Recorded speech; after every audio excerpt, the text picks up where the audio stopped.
Good evening and welcome to Witching Hours, the show that brings magic into everyday life.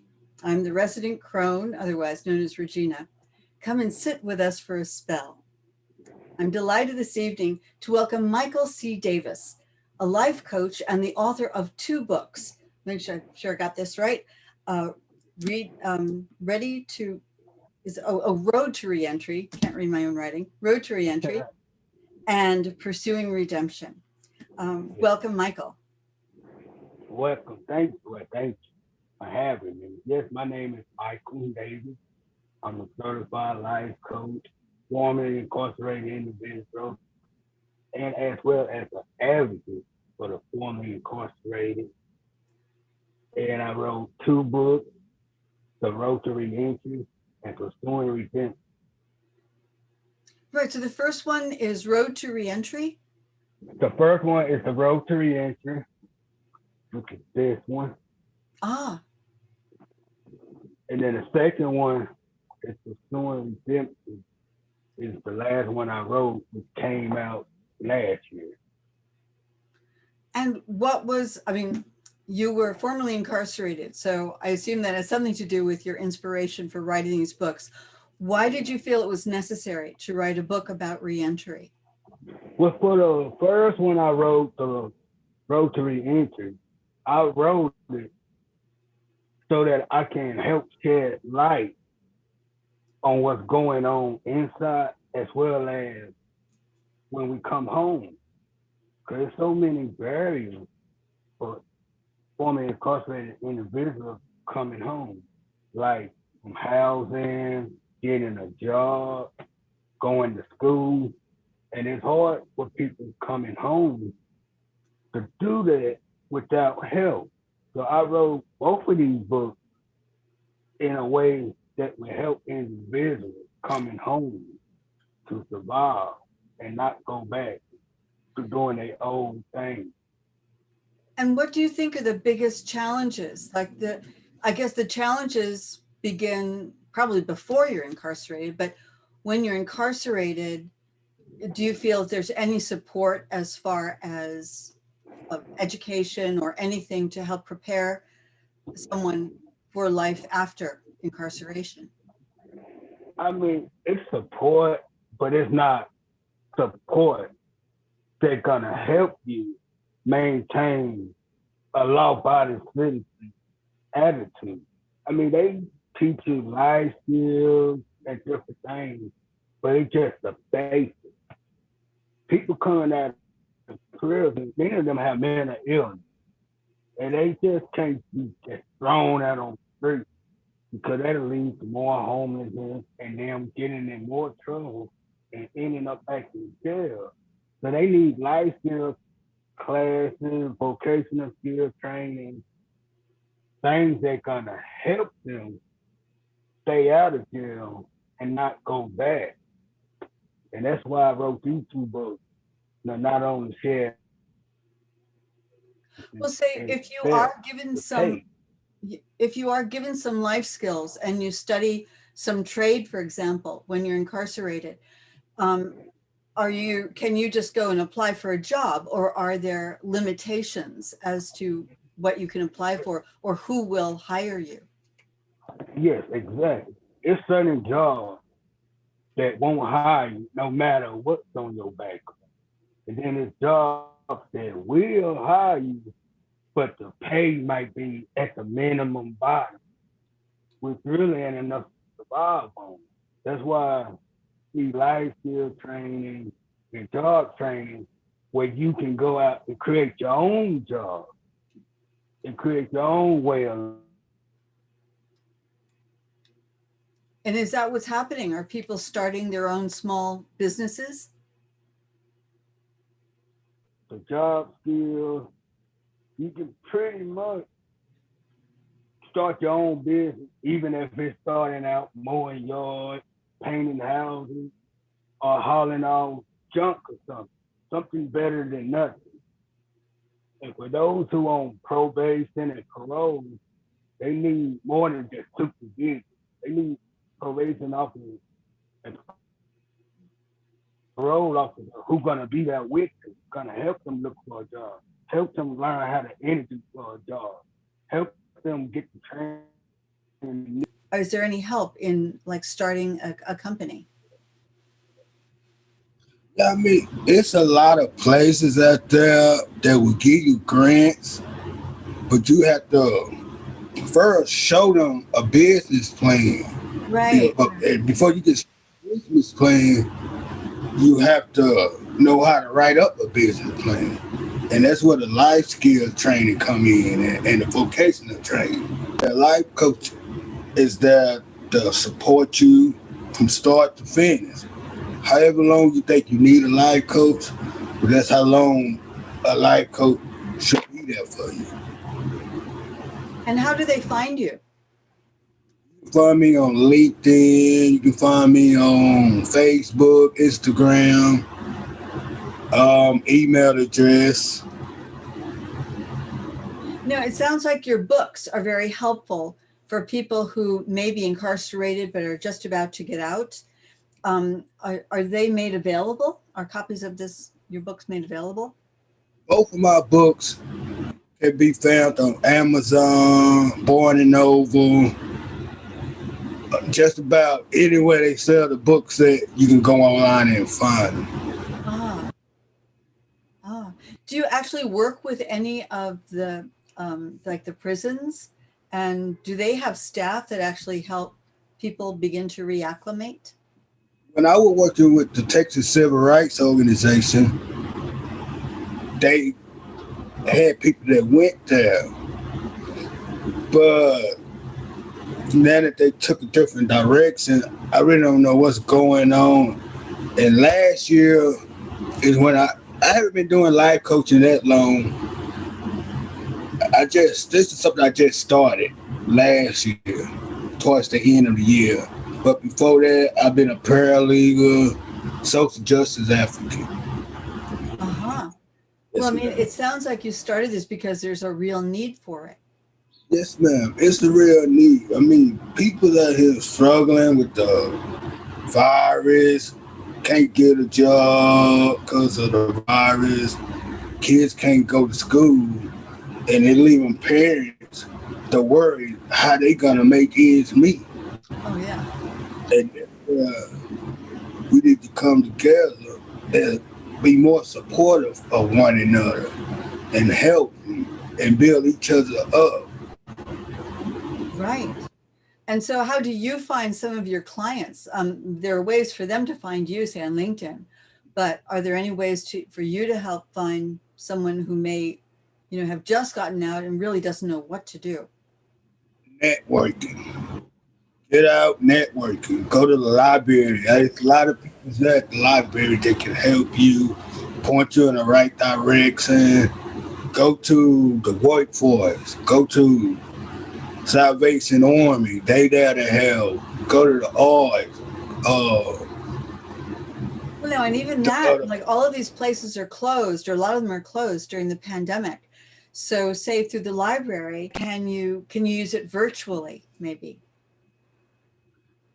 they doing everything online now. So you have to schedule ahead for whatever you want. Yes, Yeah. you like, 'cause both of my kids go to school from Zoom. And the youngest one, he got autism, so it's much harder for him to focus as it is for my older son. So yeah, it's a struggle on them too. Oh, it's a huge struggle for everyone, and I think a lot of teachers are being very creative about how they're sharing things. But you need to have internet connection. You need to have quiet in the room if you have more than one child who's trying to follow. How do you do that? So many all at once. Yes, man. What I do, I have my oldest son in one room, which he can pretty much do everything on his own. Where with my youngest son with autism, I had to bring him in a room and keep him monitored, as well as I do what I have to do throughout the day as well. So what are some of those challenges? What do you advise people to do that will help them to be successful? First thing you got to do when you get out is not go back to hanging with those who you were hanging with that got you in the situation that you in. Second, you got to come up with a plan. A plan what you want to do before you get out. Don't wait until you get out and then want to plan. Plan before you get out. Plan ahead of time just in case Yeah, something happens. right. For me, And what about legal representation? Because apparently one way to avoid being incarcerated is to have an attorney or someone who's really looking out for you. yes, Um, ma'am. and also to get out, to get out earlier. And of course, it depends upon what, the accusation is. I mean, in some cases, people have been falsely accused, but still convicted. And other times there are very serious crimes that need to be addressed. Correct. You absolutely right. I mean, there's some people who deserve to be locked up for a crime, and then there's some people who do deserve a second chance. Yeah. So you got your good and then you got your bad. The bad who like committed a violent crime. Yes, they need to stay in there. But those who got non-violent crime, they do deserve a second chance. Right. And so is that part of your life coaching to focus on the things that are very positive? Yes, ma'am. I done lived most of my life in negative. Now I want to have a legacy of promoting more positive than negative. The more positive we have, the less negative we will have to worry about in the world. Now, do any of the places of worship around here help, or any of the churches or synagogues helpful to those who are formerly incarcerated? I know it's a few that help. I know there's a couple downtown Austin. There's a church over there by University of Texas that help with food and clothing. And then you got churches that will help you get you like uniform to go interview, dress to success, I believe they called it. But yeah, Right. there's a few churches out there that will help. Just got to keep with it, get up early every day, and get out and look. Make you a job searching into a job. If you spend 8 hours a day on a job, you should spend at least half of that looking for a job each day until you get a job. I mean, you can fill out applications all day, but at the same time, you need to be out there letting them know that you want a job, that you're looking, that you're trying. If you just sitting at home waiting for a phone call, you ain't gonna get none. You got to get out and let them know that you want a job. Which is a lot harder since we can't go to the libraries. Do most folks have a cell phone at least? Because maybe you don't have a regular place of home, or maybe you don't have a laptop or a computer in a room somewhere. But do most people have cell phones, or do some not even have a cell phone? I believe most people got a cell phone, but they may not have internet connection. But they may have a phone where they can go get a paper and look in a wanted ads and call somebody. Right. Right. And where can you go for internet, like free internet service, if you don't have it yourself? Can you go like can you sit outside of a library? Do the libraries still have internet Yeah. access on?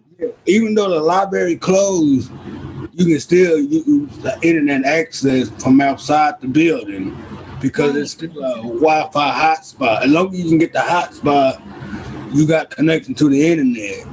Right. Right. So so the library, are there any other places that offer that kind of thing? Even Capital Metro, most of their buses, trains have internet connection.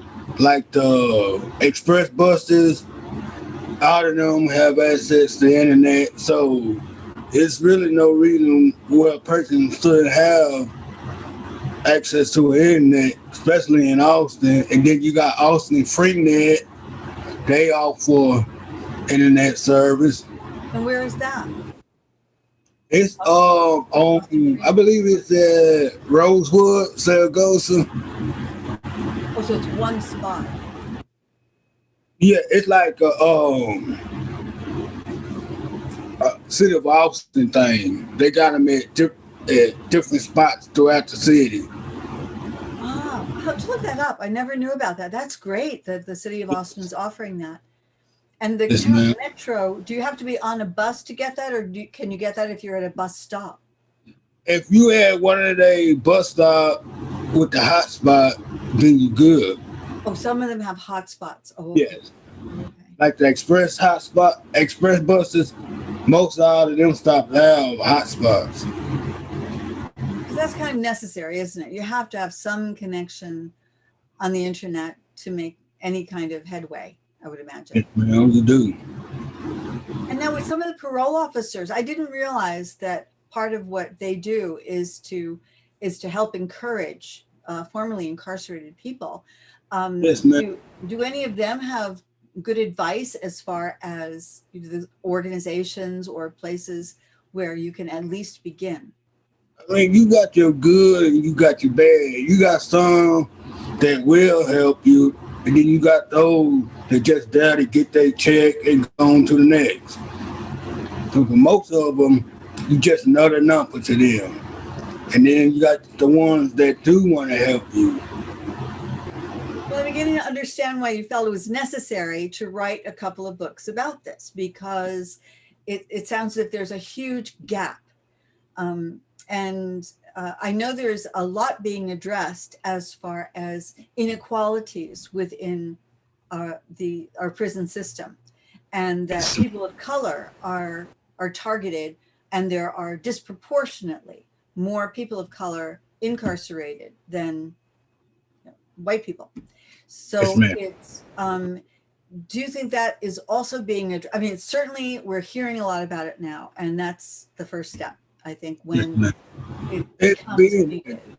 yes, ma'am. It being addressed, but it ain't being addressed enough. We need more criminal justice reform.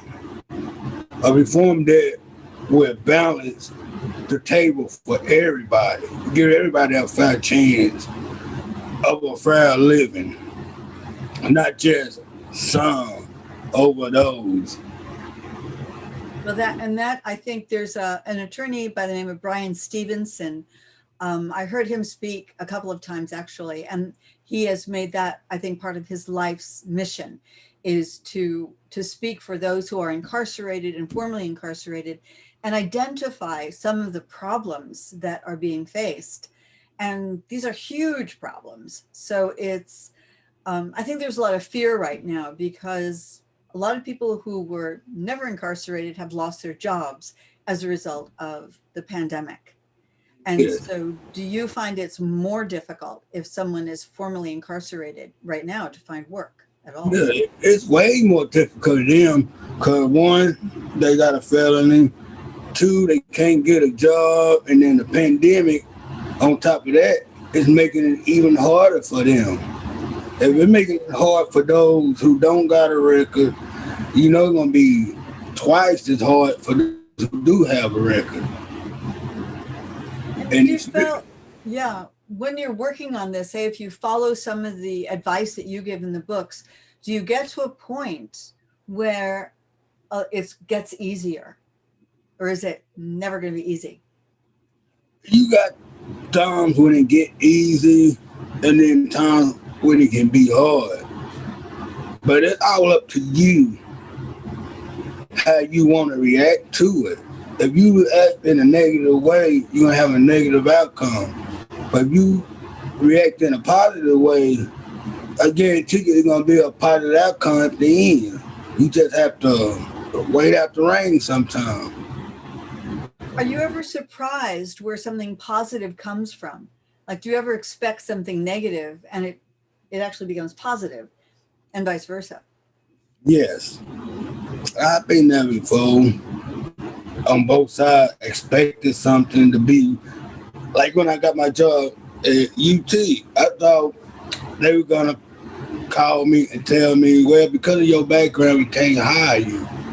But instead, they called me and told me your background came back, everything was okay. And that was a positive thing that I thought was going to be a negative. And then it was one time I was working for the keyboarding company through a temp service. I worked this company for about 6 months. Came to work on time every day, the last one to leave. And then come one day, the owner, he was like, well, you've been doing a good job. I'm going to give you a raise. And then 2 weeks later, he came and brought me a application for employment. It was about the size of a book. I filled it out and everything, and come find out they weren't gonna hire me because I had a felony, and being that I was working there as a temp, I couldn't no longer work there as a temp either. It's that's an excellent answer. I mean, this is like I'm almost, I won't say I'm surprised to hear that, because the University of Texas in Austin, it states clearly that it wants to make itself available and supportive to the whole community. So Yes. it clearly does. And so they look, and although they saw a felony, they found a reason that your background was strong enough that you could be employed. That's, congratulations, that's fantastic. Thank you. Whereas others, you know, it may be a lot of things. It could be so many different reasons, but the minute they see something like that, felony, even though you had proven yourself by having worked there already for 6 months, like you would Yes, think ma'am. actions speak louder than words. Yes, ma'am. So, but there's just no way to tell what is going to happen. That's something you have to think. So what is your advice? What do you tell your sons about this? But they know about it, but they at the age where you talk to them about it, but then they go in one ear and out the other. They mostly about being kids right now and worry about what I'm doing. But I try to talk to them about it. They understandable about it, but at the same time, they really still don't understand. Yeah, I get, unless you experience it, how can you possibly understand? Correct. But that being said, I think there are, it sounds like there are organizations and, well, places like UT itself that are doing their best to understand this kind of catch-22. Like, you know, it's, you've paid your debt to society, but then what do you do to re-enter that society? Correct. Be like the more you try, the more they push to get you to be successful. So it's hard when you trying to pull the rope, then you got them pulling the rope back from you. That's right. Well, it sounds as if you've been very creative, because the fact that you took this experience and realized that so many others were going through the same thing, so you wrote books about it. Yes, ma'am. That it's, I mean, that's starting your own company, certainly starting your own brand. And yeah, it's unfortunate, but I think there may be a large audience for that. Yes, ma'am. Have you heard back from anyone who read the books and felt that they were very helpful? I had one gentleman from Kansas. He brought my first book. He brought one, and then turned around and bought 100 of them. And then on Wow. my, yes, ma'am. And then on my second book, he did the same. He brought one. He turned around and then bought another 100 of these too, because he does, I guess he does some type of prison ministry up there in Kansas. So he told me that all the inmates up there like the books and everything. I bet. What that is, now that sounds like the kind of networking that you were mentioning that's so important. So you found someone who does prison ministry, and he realized the value of your books, and so he actually purchased 100 himself to, I guess, to distribute Yes, to ma'am. some of the incarcerated To people. the inmates. Yes, ma'am. That is, I mean, when you begin to hear success stories like that, then it just builds upon itself. Yes, ma'am, it do. We can speak a little on the future of the country. Where do you think the country going from here? Where do I think it's going? Yes. From my own perspective, I felt there was a great deal of hate just for everybody on the internet, like personally here and there. We're speaking just after the inauguration, and I think there's a great deal of hope. There was a beautiful young woman who read a poem that she wrote herself, and it was full of hope, and it wasn't full of anger. It discussed anger, but it wasn't written from a place of anger. And I'm trying to remember her name. Amanda Godwin, I think is her name. I think it was her name, Amanda. I didn't catch her last name. Yeah, everyone will know it, very soon because she was such Yes, a ma'am. superstar. Yes, What me about you? too. Yeah, what do I you think feel of the future? that now this country have opportunity to heal, to unite together again. Now is the time to look to the future, look to better opportunities. And there are all of these new industries that are just starting and they need so many people. And I think this might be one area that whether you're incarcerated or not, with a minimal. And what about you? Are there industries or, professions that you feel work particularly well for someone who may have been formerly incarcerated? Counseling, social workers. What did you before? So you were talking about, positive professions like social work and kind of life coaching that you do. Even Goodwill have a good program. Yes, Goodwill, they specialize in hiring formerly incarcerated individuals.